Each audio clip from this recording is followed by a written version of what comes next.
Hey guys, it's Lewis from Recycle Bicycle Sales here. We did a video a few weeks ago about how to bleed a Shimano disc brake, and we had a lot of comments on that video asking about doing a SRAM one. So that's exactly what we're gonna do today. We're gonna talk about how to bleed a SRAM disc brake. So firstly, what is bleeding? Well, since we have a hydraulic disc brake system here as opposed to a cable operated disc brake system, there's a hydraulic fluid that's hidden inside these two brake cables that we have here. So all we're doing when we're bleeding is we're pushing the fluid from one side all the way out so that we're replacing it with fresh fluid. So how do you know that you actually need to bleed your disc brakes? Well, you might, for example, be pulling the brake lever and it might come all the way into the handlebar, but the wheel doesn't necessarily stop. And the bike's not slowing down as much as you'd like it to when you pull the brake. They could be two pretty clear indicators that you need to do a brake bleed. Next question, how often should you be bleeding your brakes? Typical rule of thumb, every 12 months, but there's a chance it might be even more regularly than that.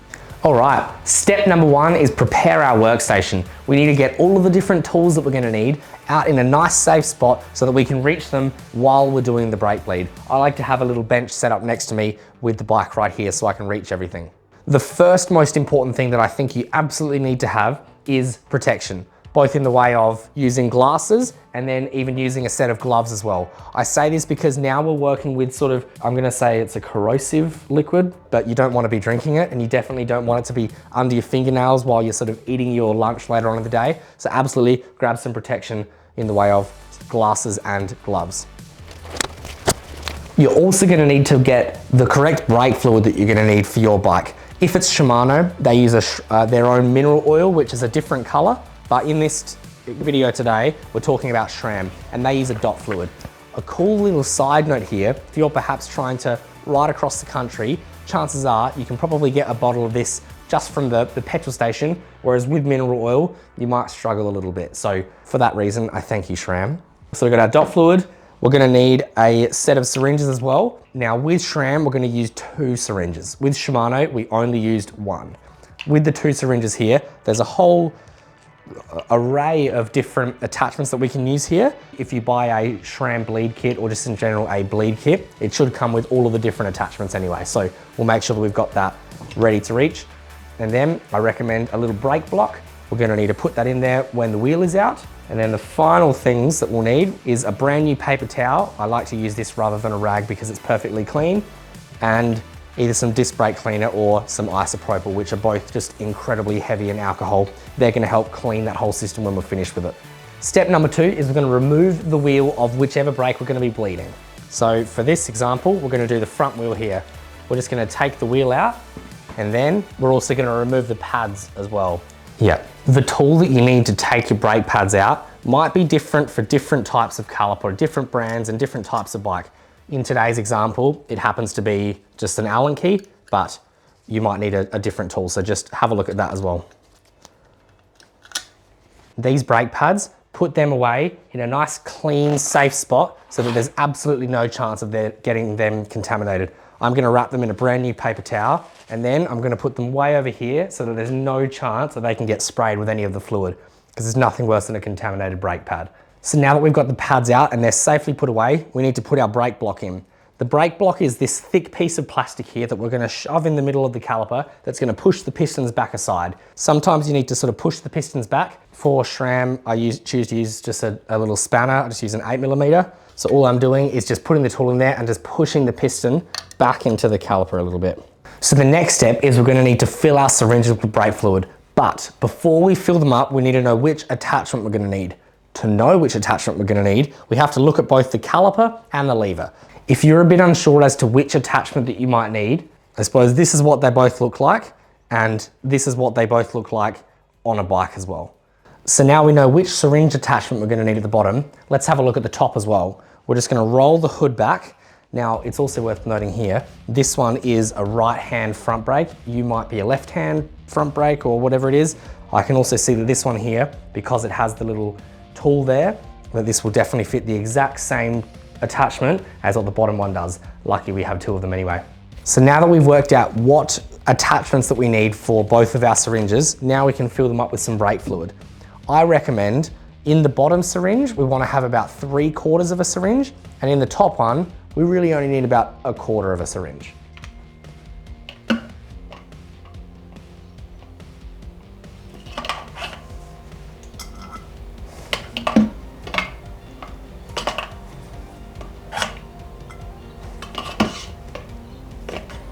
Now you might have noticed just there that I actually lifted the syringe upside down. I did that on purpose so that I could try and get as many of the air bubbles out as I could. There we go. So now we've got our 2 syringes ready. One of them has about 3/4 of it, and one of them has only about 1/4. Looking at that, it probably looks more like 1/3. So the one that has more, I'm gonna put that at the bottom, and the one that has less, I'm gonna put that at the top.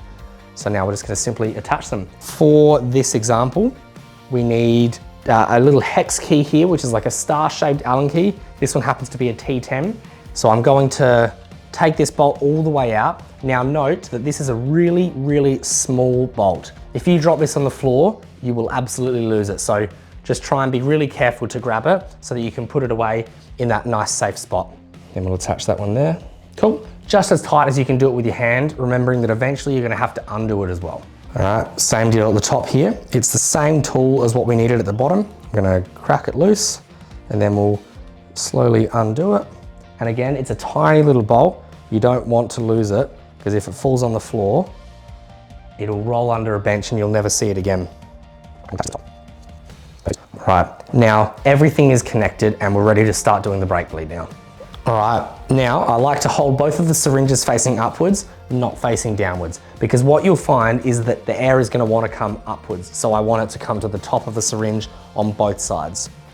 So I've got this little pinch piece here, this little red piece here. We'll open both of them up, top and bottom.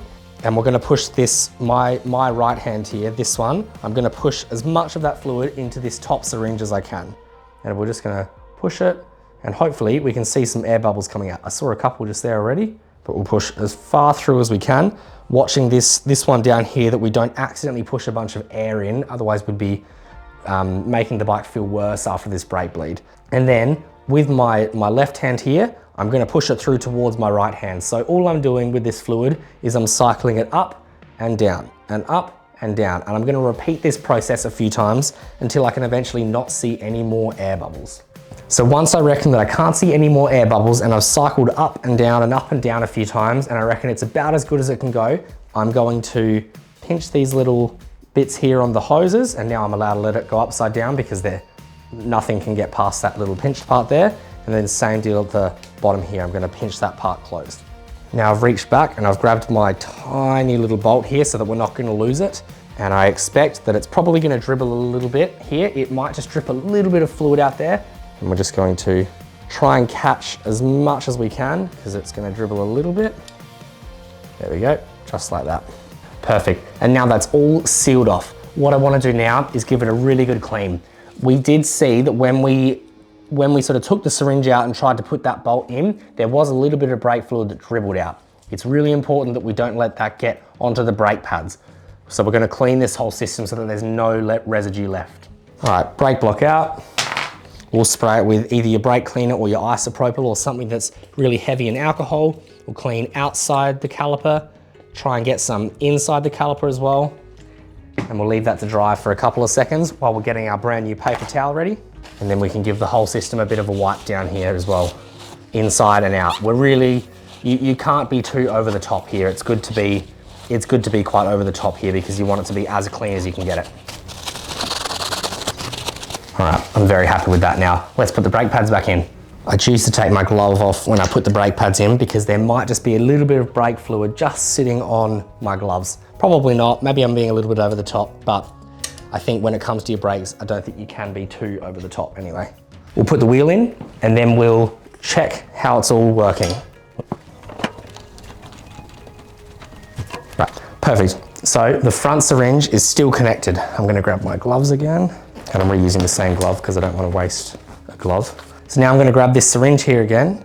I'm just gonna open up that little sort of pinch that we had there, and I'm gonna see if I can push any down. I shouldn't be able to push much, if any, and it's very, very stiff, very tight, and that's because the wheel is now in. So if I was to spin the wheel, if I was to squeeze this really hard, it would actuate the brake. It would make the wheel stop as well. Another little trick that I like to do, I sort of pull the lever up and I create a bit of a vacuum in there. That's gonna suck any more bubbles that we might have sitting in there. So if we look really closely, hardly anything, but it's still enough that you might be able to notice it anyway.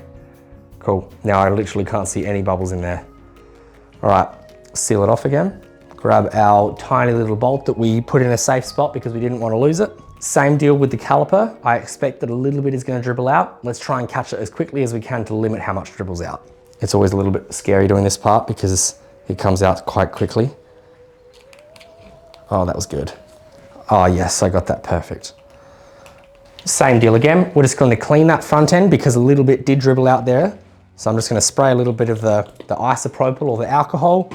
Now it might have even dripped down the brake lever here. For us, because we had a good one, it is literally only on just the top part here. So we'll just give it a little clean. Now let's test our work. That feels pretty awesome. Look at how solid that feels.